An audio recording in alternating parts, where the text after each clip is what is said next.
उज्ज्वल भवितव्य आपल्या मुलामुलींचं सर्वाधिक योगदान नॅशनल इंग्लिश मीडियम स्कूलचं होय। आदर्श एज्युकेशन सोसायटीचं national English medium school Nadgive उच्च शिक्षित अनुभवी स्टाफ 10वीचा 100% रिझल्ट, डिजिटल शिक्षण प्रणाली, सुसज्ज लायब्ररी आणि लॅबोरेटरी, स्पर्धा परीक्षा मार्गदर्शन, कला क्रीडा सांस्कृतिक क्षेत्रासाठी प्रोत्साहन आणि व्यक्तिमत्व विकास यासह अनेक सुविधा। प्री प्रायमरी ते 10वी आजच आपल्या पाल्याचा प्रवेश निश्चित करा।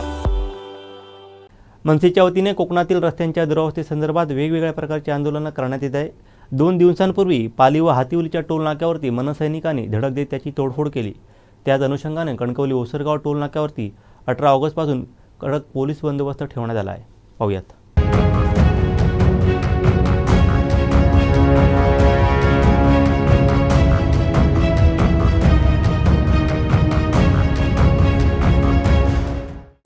सिंधुदुर्गामध्ये ओसरगाव हा टोल नाका आहे, याला पोलीस छावणीचं स्वरूप आलेलं आहे। कारण मनसैनिकांनी पालीमध्ये एक जो टोल नाका आहे त्याच्यावर खळफटाक आंदोलन करत तो तोडफोड केली होती आणि त्या दृष्टिकोनातून कणकवलीमध्ये असणारा हा ओसरगाव या टोल नाक्यावर पोलीस अलर्ट झालेले आहेत। कणकवलीमध्ये ओसर नाका या टोल नाक्यावर कणकवली पोलीस निरीक्षक अमित यादव यांच्या मार्गदर्शनाखाली सध्या एक अधिकारी चार सहाय्यक अधिकारी आहेत, त्यानंतर मग एक RCB पथक देखील आहे 30 पोलिसांचं आणि कर्मचारी आहेत। असे मिळून 40 ते 50 पोलीस येथे दाखल आहेत। आपण जी दृश्य पाहतो आहोत की जे RCB पथक आहे त्यानंतर हे अधिकारी आहेत तिथे उपलब्ध, जेणेकरून कुठलाही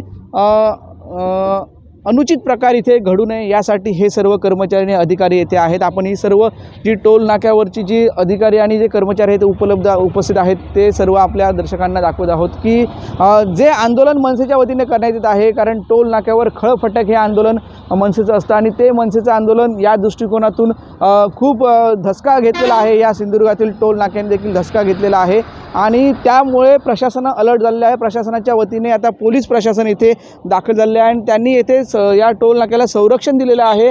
कुठलाही अनुचित प्रकार घडू नये यासाठी हा बंदोबस्त आहे। पण अजून देखील म्हणजे काल जो 18 तारीखला पासून हा जो बंदोबस्त सुरू झालेला आहे, जो हातिवल्याचा टोल नाका आहे तो फोडल्यानंतर हा जो टोल नाका आहे हा नेहमी चर्चेत असतो। कारण सिंधुदुर्गात ज्यावेळी रस्त्याचं काम झालं आहे पण म्हणावं तसं अजून सर्व्हिस असतील, स्ट्रीट लाईट असतील किंवा दिसाचे फलक असतील, हे काम प्रलंबित आहे आणि हा टोल ज्या दिवशी चालू होण्याची वेळ आली त्या दिवशी स्थानिकांनी ह्या टोलला विरोध केलेला आहे आणि त्यामुळे हा टोल बंदच व्हावा अशी स्थानिकांची मागणी आहे। तसेच जर समजा टोल सुरू झाला तर आम्हाला टोल मुक्ती मिळावी अशी देखील टोल कृती समितीची मागणी नेहमीच लावून धरलेली होती। त्यांनी सर्वच राजकीय पक्ष यांना पाठिंबा देत आणि त्या दृष्टिकोनातून आता मनसेने जे पुकारलेले जे आंदोलन आहे, जे खळ आणि फटाक्याचं, हे ह्या अजून टोलवर आलेलं नाही आहे। कोणी मनसैनिक या टोल नाक्यावर अजून आले नसले तरी प्रशासन अलर्ट झाले आणि पोलीस बंदोबस्त इथे तैनात करण्यात आलेला आहे, एवढं मात्र आपल्याला आज दिसत आहे। उमेश बुचडे, कोकण 7 लाईव्ह, कणकवली।